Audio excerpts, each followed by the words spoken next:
Este ano estamos a comemorar os 50 anos do 25 de abril de 1974. João Luís Madeira Lopes tem 80 anos de idade, advogado de Santarém, foi ativista e resistente antifascista, participou ativamente na crise académica de 1961-62, foi candidato à Assembleia Nacional em 1973 pela oposição democrática, tem exercido, após a Revolução de Abril, vários cargos na autarquia de Santarém, na Câmara e na Assembleia Municipal. Atualmente é diretor da revista Seara Nova e integra a comissão instaladora do Museu de Abril e dos Valores Universais em Santarém. E assume nestas eleições legislativas o cargo de mandatário da candidatura da CDU às eleições legislativas no distrito de Santarém. E pergunto, como vê estes tempos atuais? Como é que estamos a celebrar o 25 de Abril e o que é que devemos celebrar para envolver mais os jovens? O 25 de Abril tem sido celebrado nos últimos anos. Temos uma associação cultural aqui em Santarém das comemorações do 25 de Abril desde 1977, tanto quanto eu me lembro. Agora, a razão deste crescimento da extrema-direita, em meu entender, deve-se a alguns erros crassos das pessoas que se metem na política e que depois entram também na corrupção. Isto deu uma má imagem. Os dois grandes partidos que temos, infelizmente, em qualquer deles, aparece com frequência a indicação de que há processo em tribunal e que houve corrupção, e isto dá uma má imagem da política. E é claro que estes partidos de direita que estão agora a crescer denunciam isso, apresentam-se como anticorrupção, estão ao lado das preocupações das pessoas. As pessoas ganham pouco, as pessoas têm problemas a nível da habitação, a nível da saúde, e é claro que fazem coro com isso e conseguem arranjar simpatia. Mas eles são melhores a criticar, em meu entender, do que depois a realizar, porque eu não me acredito que eles, se fossem para o poder, pudessem concretizar alguma coisa de melhor para Portugal. Tenho muitas dúvidas disso. E estes 50 anos penso que são importantes porque vai haver um reforço muito grande das comemorações por todo lado, por todo o país, não é? De resto já começaram, que se vão prolongar até 2026, que é quando faz os 50 anos da Constituição da República, aprovada na Assembleia Constituinte, na Assembleia da República Constituinte, e portanto estou em crer que vai ser importante. Nós aqui em Santarém também estamos a reunir há largos meses, já o ano passado reforçámos, e o nosso Presidente da Câmara tem dito que isto vai crescendo. Vai crescendo e este ano estamos a alargar bastante as comemorações. Estamos aí também às freguesias rurais, tal como o ano passado já fomos, mas este ano em princípio será o mês de março, para deixar o mês de abril mais liberto, para ver que há muitos eventos no mês de abril. Portanto, no mês de março vai estar à volta a todas as freguesias rurais, todas as freguesias aqui do Conselho de Santarém. Quer dizer que vocês ao longo do ano vão elaborando o programa e nesta altura o programa já está terminado. Já começa já em fevereiro. Nós vamos ter já em fevereiro aqui uma exposição do Adriano Correia de Oliveira que por todo o país tem feito comemorações, uma associação que é da cidade onde ele nasceu, a Vintes, e pediram-nos também para vir cá a Santarém. Está projetado já para fevereiro e março.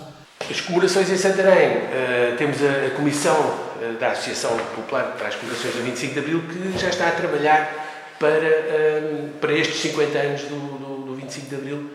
Já está a preparar há imenso tempo. Sim, neste momento já tem um programa já delineado. Sim, o programa já está praticamente fechado. Nós até estamos a reunir já há muitos meses, 2 vezes por semana.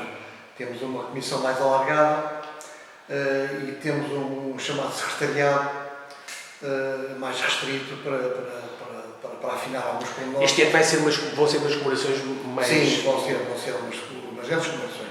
Claro que o mês de abril será o mês maior, mas já em março existem também as visitas às freguesias e de resto algumas coisas começam já em fevereiro também. E depois prolonga-se também para maio e vai-se prolongando ao longo do ano. Quer avançar já com algumas das próximas iniciativas? Sim, o professor Zé Quaresma da Faculdade do Chiado propôs-nos fazer aqui uma exposição em que é no dia 18 a inauguração, dia 18 de abril, que se chama Chiado, é no Chiado, é em Paris e é aqui em Santarém, que vai haver exposições. Ele este ano vai dedicar isso ao Salgueiro Maia, que ele respeita muito e que o auxiliou para ele obter o curso. Portanto, esta exposição vai ter artistas nomeada que ele está a escolher e vai ter 3 jovens de Santarém que vão também colaborar.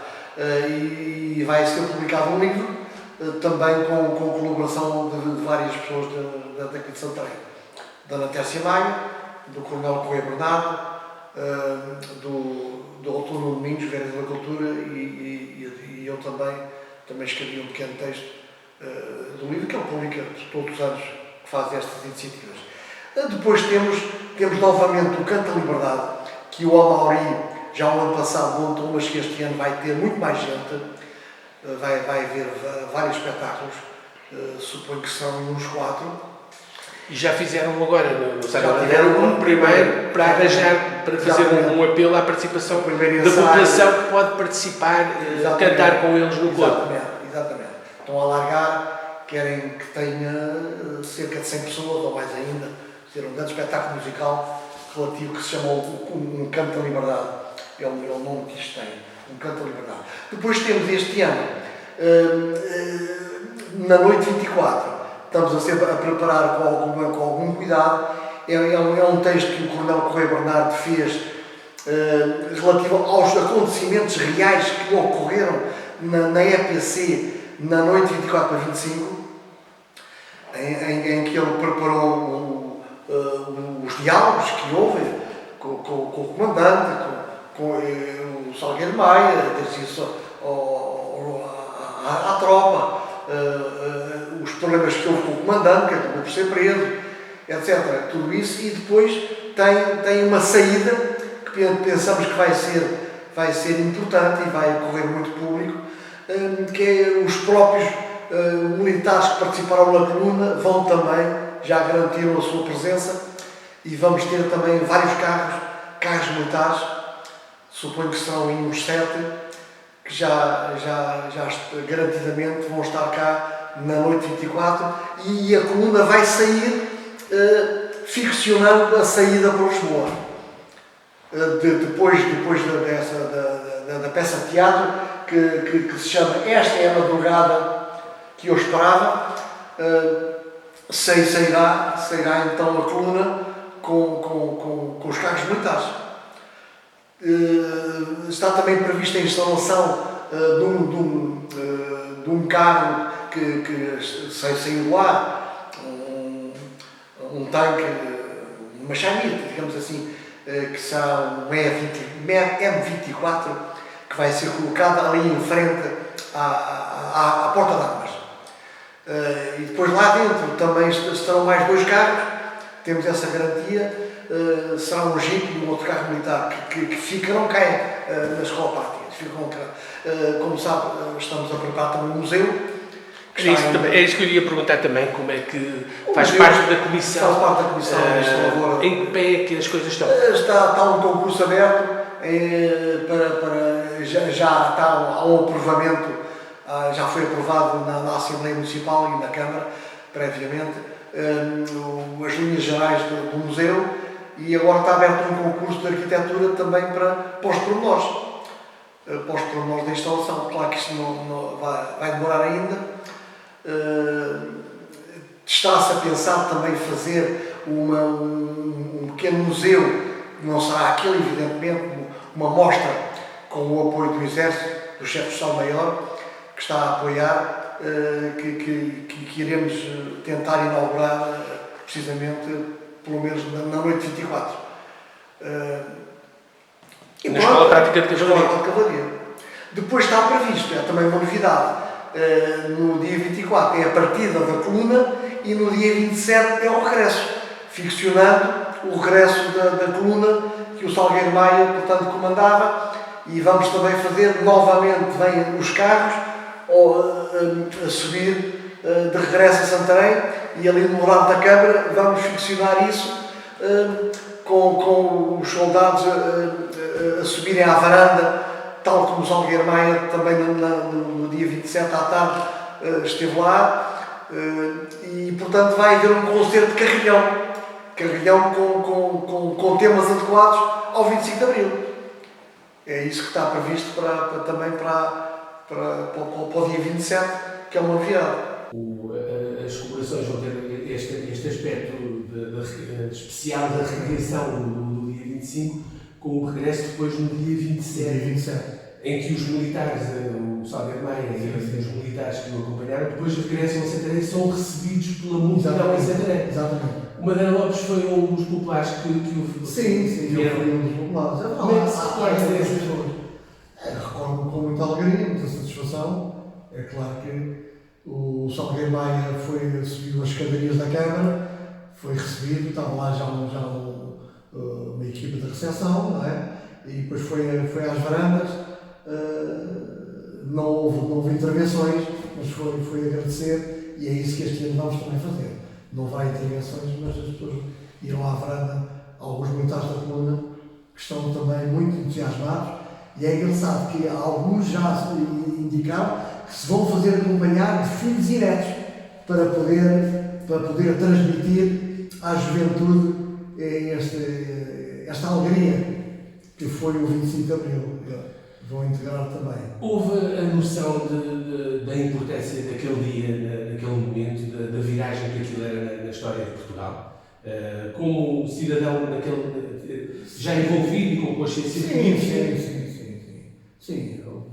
Claro que as pessoas que estavam envolvidas nas lutas da oposição era a CDE, e foi realmente a CDE, o MDP-CDE, que agarrou a organização.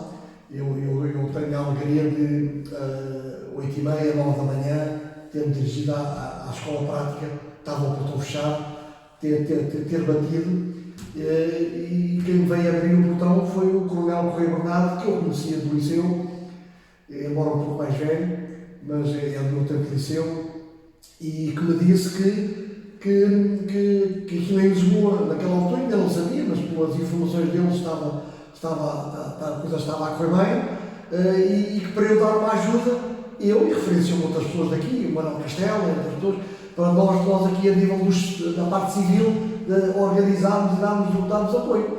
E realmente nós cumprimos essa tarefa, eu e o Manuel Castelo e outras pessoas, o Humberto Lopes, o Teófilo Braga, fomos à Câmara depois, passado pouco tempo, falar com o Presidente da Câmara para substituição para as comissões administrativas. E constituir uma comissão administrativa.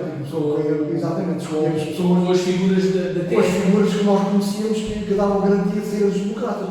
Foi o Dr. Francisco Pereira Viegas, que era o pai do ator. O pai do Mário Viegas, exatamente. Foi o primeiro presidente da Comissão Administrativa. Foi o Francisco Rubal, que era o autor da Rádio Matéria. Nós sabíamos que era um homem também democrata, e foi interessante que, por exemplo, a Associação dos Comerciantes, através da livraria escolar, que indicou que gostaria de ter um representante. E realmente ele foi o Veloso, Egídio Veloso, que era filho do Dom Davides, integrou a Comissão Administrativa, indicado pela Associação dos Comerciantes, e que foi acolhido. E, portanto,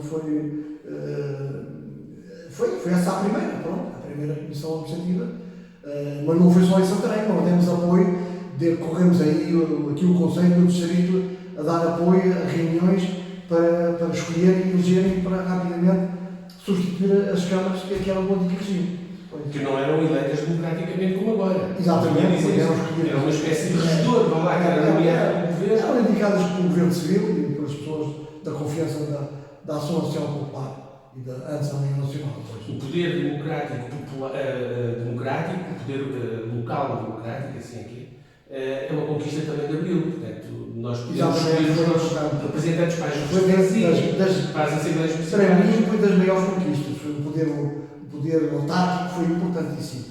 E os grandes eleitorais que deu um trabalho doido, porque não havia eleições. Eu até tenho uma referência, quando fiz 21 anos, naquela altura, a maioridade de 21 anos, fui me inscrever nos critérios eleitorais. Eu e o meu irmão mais velho. E isso fez parte de um registro, de um relatório da PIDE, que eu fui me inscrever nos critérios eleitorais. Porque lá achavam que o meu pai era da oposição e tinha feito parte do MUD, do Movimento de Unidade Democrática. Eles referenciaram num relatório que este João Luís Madeira Lopes foi se inscrever nos critérios eleitorais, certamente para votar na oposição. Quer dizer, eu estava controlado. Isso em que ano? Isto foi em 1961 ou 2. Que foi quando também foi candidato. Eu só fui candidato em 73. Em 73 também.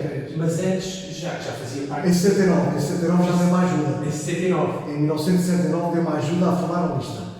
E portanto fizemos várias reuniões e depois tivemos que ir a Lisboa pedir ajuda, porque aqui este seu ativismo político e de resistência antifascista antes do 25 de Abril, de que modo é que isto aconteceu? Os partidos políticos estavam proibidos. Estavam proibidos. Existia o Partido Comunista na clandestinidade. Mas eu não era do Partido Nunca Comunista. foi do Partido Comunista. Mas tinha alguns contactos, eu suspeitava, havia uma outra pessoa que me abordava e que eu suspeitava. Mas é claro que ele não dizia, eu também não perguntava, porque era clandestinidade. Um deles era o Jaime Fernandes, por exemplo, que agora tem escrito alguns livros e que saiu de Caxias. Era aqui cabo aqui do Cortella, e às vezes contactava comigo. Eu já suspeitava que ele tivesse ligação ao Partido Comunista. Então como é que se fazia essa sua participação política? Olha, foi em 61. A oposição democrática, é isso? Em 61 eu, portanto, fiz greve dos estudantes, não é? Exatamente, em Coimbra. Não, é em Lisboa. Eu só fui para Coimbra em 65. E depois já não apanhei a crise em Coimbra, o topo da crise em Coimbra foi em 69. Eu já tinha acabado o curso em 68, já não estava lá. Mas em 69, o meu pai era democrata, tinha uma taberna, um restaurante, e aquilo era frequentado pelos agentes da PIDE que iam lá vigiar o que é que se lá passava, não é? Ouvir as conversas E tal. E portanto, houve até lembro-me que foi lá um elemento da PIDE com um homem da PSP, com um polícia da PSP, apreender uma lista de recolha de fundos para a rotativa da República. O jornal República tinha uma rotativa muito fraca e resolveu fazer um peditório a nível nacional. Depois publicavam no jornal quem dava. As pessoas davam um escudo, 5 escudos, 10 escudos, não sei o quê, e conseguiu comprar a rotativa. E o meu pai pôs lá também uma folha de papel azul de 25 linhas. Eu por acaso estava lá, ele não estava, mas eu estava lá, e a PIDE foi lá apreender isso e chamaram as pessoas, andaram a chamar as pessoas a perguntar se tinham consciência do que é que estavam a fazer. Algumas tiveram coragem e disseram sim, outras, eu não sabia bem para que era isso. As pessoas tinham medo da perseguição, não é? E havia censura, portanto, os jornais não publicavam as notícias, e quando era tudo submetido à censura, a República publicava essa listagem de quem apoiava com fundos para a rotativa. Isso deixava. Na República eles conseguiam passar alguma informação. Até havia a primeira página, acho que se chamava Papel Químico, que era o subdiretor, que publicava uma colunazinha pequenina, em que por meias palavras dava a entender mensagens, mas para ver se as pessoas compreendiam. Porque se fosse muito à descarada, a censura cortava logo aquilo. Já estamos na altura da Guerra Mundial, por isso. Exatamente. Não se podia contestar, não se podia. Os estudantes, em 1961, que acontece foi uma coisa... Em que o Marcelo Caetano era o reitor, pôs-se ao lado dos estudantes e, por essa circunstância, até ofereceu um almoço, depois a polícia carregou dos estudantes, e ele estava lá, na rua, ele, por essa atitude, ganhou fama de liberal, ele que era um homem, do Salazar, e era da Universidade Portuguesa, e da Legião Portuguesa, ganhou fama, e quando tomou conta do poder, foi primeiro-ministro, a substituir o Salazar, ficámos com alguma esperança de que houvesse uma abertura. E realmente houve uma publicação, por exemplo, uma lei de trabalho, uma lei do trabalho com alguma abertura. Os sindicatos já podiam fazer eleições, mas substituiu alguns grupos, a PID passou a ser DGS, a Comissão de Censura passou a ser exame prévio. Houve assim uma tentativa de abertura democrática, mas foi só poucadura. E houve umas eleições em 1969. Em 69. Que eu ajudei aqui a formar a lista, mas tivemos que ir a Lisboa, como eu estava a dizer há bocado, a arranjar algumas pessoas para reforçar. As pessoas tinham medo, não é? Foi o caso do Francisco Luís Neto, que era um engenheiro em Lisboa, engenheiro católico. Por acaso, quem me fez a ligação foi o que havia de ser Presidente da Assembleia da República, Leonardo Almeida. Leonardo Almeida, exatamente. Que ele era também católico e conhecia esse Francisco Luís Neto, e ele foi. E foi também o Alexandre Cabral, que se chamava José dos Santos Cabral, mas o nome artístico de escritor é Alexandre Cabral. Foi também. Depois tentámos também ter o Blasco Fernandes, mas que foi rejeitado porque ele tinha sido preso e não tinha direitos políticos. E tentámos meter também outras pessoas que foram rejeitadas, mas depois veio a Maria Barroso, a mulher do Mário Soares. A Maria Barroso foi aceita. E ela foi candidata aqui por Santarém. Por Santarém, em 1979, exatamente. Isso resultou em quê? Elegeram alguém? Não, porque aquilo é claro. Mas foram às eleições. Mas participaram.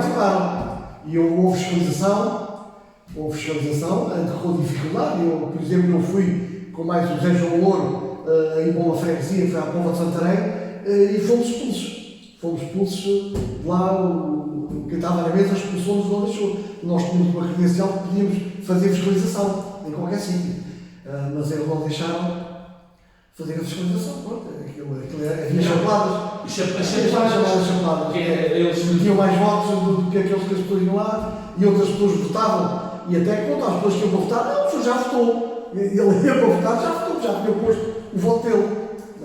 Não tem nada a ver com os tempos de hoje, que todos os partidos têm um representante na mesa de voto para fiscalizar, haver transparência. Em 73 não se foi às eleições porque sabia também que não havia legitimidade, e eu até por causa disso fui chamado ao governador civil, porque eu era candidato também, a querer forçar e querer obrigar que fôssemos às urnas, porque eles queriam legitimar a democracia aqui em Portugal. E eu disse, queria dizer que isto era, nas palavras do Salazar, era uma democracia tão livre como a livre Inglaterra. Pois claro. Mas não tinha nada a ver. Não. Era um texto e, por exemplo, há um pronúncio disso, é que os congressos que houve em Aveiro, o primeiro e o segundo congresso chamavam-se Congressos Republicanos. E o terceiro, que foi em 73, que eu também participei, foi o próprio governador civil, que estava ligado ao governo, que sugeriu que fosse Congresso da Oposição Democrática. Fez questão disso. E as pessoas que estavam na organização aceitaram. Chamou-se Congresso da Oposição, para dar a entender ao estrangeiro que havia oposição democrática autorizada. Mas é claro que aquilo fizeram um cerco à Aveiro, os caminhonetas que iam para lá de todo o país tiveram que regressar, os comboios, para tentar que tivesse pouca gente lá. Quem foi de carro antes é que conseguiu lá. Devia ser uma ameaça. Pois claro, sim. E houve carregamento, houve uma homenagem ao cemitério ao Mário Sacramento, que era um homem dos congressos republicanos, e que foi a polícia carregou nas pessoas. Eu, por acaso, não venho porque fugi à frente e consegui fugir. Mas houve aqui pessoas que foram feridas. Deste seu ativismo político e de luta contra o fascismo, sofreu represálias na sua vida pessoal e profissional, como estudante, o ter participado nas greves?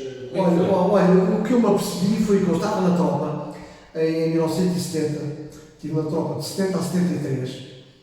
É claro que participei nas eleições de 73, tinha saído em agosto e as eleições foram em outubro. E aí participei. Mas em 70, que foi logo em janeiro, as eleições foram em outubro de 79 e eu, embora ajudasse, já não fui candidato porque sabia que ia para a tropa em 1970 e sabia que depois podia ser perseguido. Mas depois estive na tropa aqui em 1970 na escola prática e fui recebido aqui um telegrama. O comandante mandou-me lá chamar e disse: chegou aqui um telegrama para embaixo discutir. Você tem que partir amanhã para Estremoz, para o Regimento de Cavalaria 3 de Estremoz. Isto, de certeza, é por motivos políticos. Porque eu, entretanto, estava também ligado ao Cineclube, era presidente da direção do Cineclube, e continuava a fazer conferências e a passar os filmes. Por acaso, lembro que no Salgueiro Maia era só o Cineclube e ia lá um filme. Ia lá ver os filmes. Conseguiu passar alguns filmes? Sim, conseguia-se fazer alguns filmes. Não, que a censura... Sim, exatamente, deixava passar. Havia um filme sobre as fugas, para a França, que é aquele Salto, que nós conseguimos que fosse estreado. Foi o Cineclube que estreou cá em Santarém. É de Barroso da Mexer nessa altura. E o Salgueiro Maia, eu lembro perfeitamente que foi assistir à estreia desse salto. E depois havia sempre conversas na sede do Cineclube, que era em frente. Era uma salinha pequena, em frente ao Rosa da Machente, havia depois dos filmes, havia uma conversa minha com o Manuel Castelo e comigo, quando não consegue ser da direção. E portanto eu fui para Estremoz, e Estremoz era uma unidade de mobilização. É claro que eu fiquei com receio de ir para a guerra colonial. Mas por acaso, passados 3 meses, começaram o esquema do meu turno já estava esgotado, eu tinha uma boa classificação e, portanto, acabei por não ser mobilizado e fiz o resto da tropa em Estremoz. Mas essa foi... Agora, eu fui preso porque em 1968, fim de 68, em minha missão, foi em dezembro, nas férias do Natal, houve lá umas lutas estudantis. Eu já tinha acabado o curso em julho em Coimbra, depois fui para Lisboa, estava a fazer o estágio, mas então acabei de fazer o estágio em Santarém. Mas nessa altura distribuíam lá uns papéis que dizia a polícia invadiu a universidade e portanto, depois pediam quem viesse de férias para trazer e distribuir. E eu trouxe uns quantos papéis, umas centenas de papéis, reuni aqui 4 ou 5 amigos e estávamos a distribuir ao pé do Liceu, em Santa Clara. Estávamos a distribuir nas caixas de correio, até as caixas de correio e nos carros. Entretanto, uma das pessoas, por acaso eu sou quem era um homem que trabalhava ali no tribunal, pronto, não interessa, está a referência ao nome dele. Telefonou para a GNR e foi a GNR, apanhou-nos, levou-nos para o governo civil e, portanto, veio a pedir o interrogar-nos para saber como é que era aquilo, mas viu que aquilo era uma coisa de estudantes e tal, e no dia seguinte fomos libertados. Dormimos lá à noite, mas veio a pedir o interrogamento para nos interrogar e para saber se aquilo tinha alguma ligação mais complicada, não é? Aquilo era uma coisa de estudantes. Foi a única vez que teve preso. E represálias pelas suas antipatias pelo regime? Como era eu fui referenciado num desses processos que houve aqui uma vaga de prisão, foi esse Jaime Fernandes, foram mais 3 ou 4, aqui de Santarém. Portanto, tinha uma ligação ao Partido Comunista. E eu havia uma referência lá de João Lopes. O João Lopes era o meu pai, por causa do estabelecimento. Eu estou sem saber se eles queriam referenciar-me, porque o meu pai tinha lá o estabelecimento, mas quem tinha mais atividade política era eu. Mas eles falavam em João Lopes e eles pensavam que era o meu pai, mas o meu pai tinha o estabelecimento, também não era do Partido Comunista, não sei. E portanto eles não me incomodaram, mas eu vi essa referência ao João Lopes. Pronto, que daria apoio. Mas o apoio que o meu pai dava era mais aos presos políticos. Quando havia prisões, eles reuniam amigos e portanto, para dar à família, às mulheres e aos filhos, uma contribuição mensal, enquanto as pessoas estavam presas, o meu pai tratava disso. Portanto, era empenhado em dar apoio às pessoas que eram presas. Que era uma coisa tenebrosa, não é? Esse preço por delito de opinião. Sim, por delito de opinião. Alguns, claro, eles acusavam sempre do Partido Comunista, mas muitos deles não eram, nem tinha nada a ver. O próprio José Afonso também nunca foi do Partido Comunista e também era preso como sendo do Partido Comunista. Eles não eram os comunistas, eram comunistas, era medo, porque era uma força que estava organizada, era que lhes metia medo. O Partido Comunista metia-lhes medo, não é? Como advogado, chegou a defender alguma vez algum destes casos? Não, nunca defendia, não.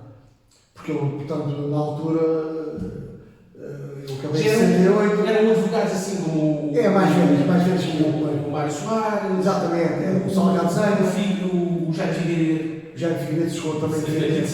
Esse era grande defensor dos presos e até escrevia queixar-se da comida estragada em Peniche, não é? Há registros disso, não é? Mas eu depois, nessa altura, já.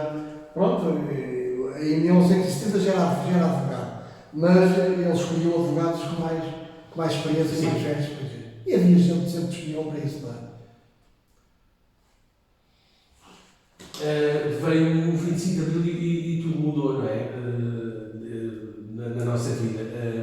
Que mensagem é que vale a pena dar aos seus netos porque os meus netos estão também alerta e estão de olhos abertos e colaboram. Um deles já está a participar na Comissão do 25 de Abril.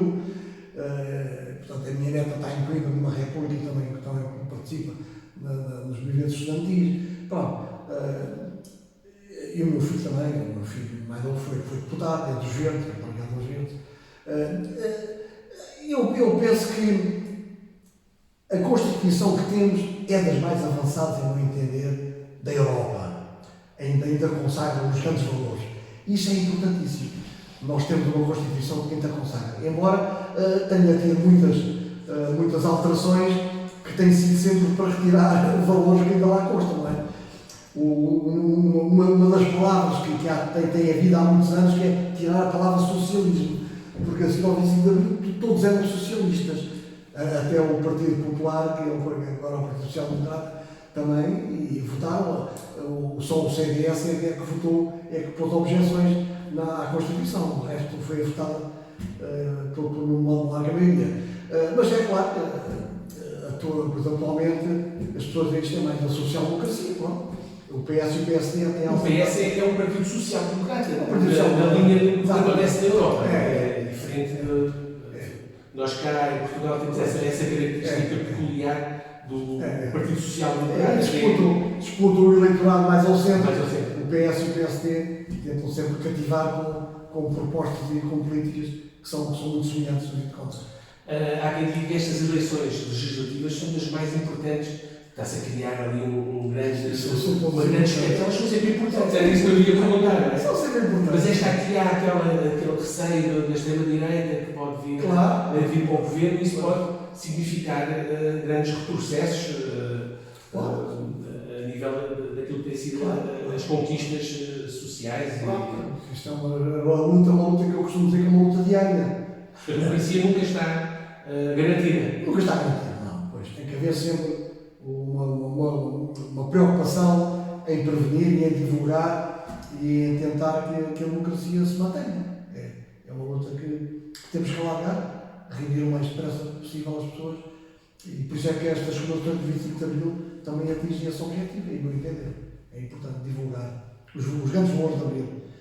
E penso que as grandes conquistas existem, como há bocado referenciámos, o poder local, mas também o Serviço Nacional de Saúde. Foi uma grande conquista, que somos dos países mais avançados. Sabemos que na América as pessoas não têm seguro de saúde, ou então não têm. Até a doença que nós contávamos de $2.000. Exatamente. Se não tiver os $2.000, não levam. E as pessoas que vão lá, ou têm o seguro de saúde, ou estão desgastadas.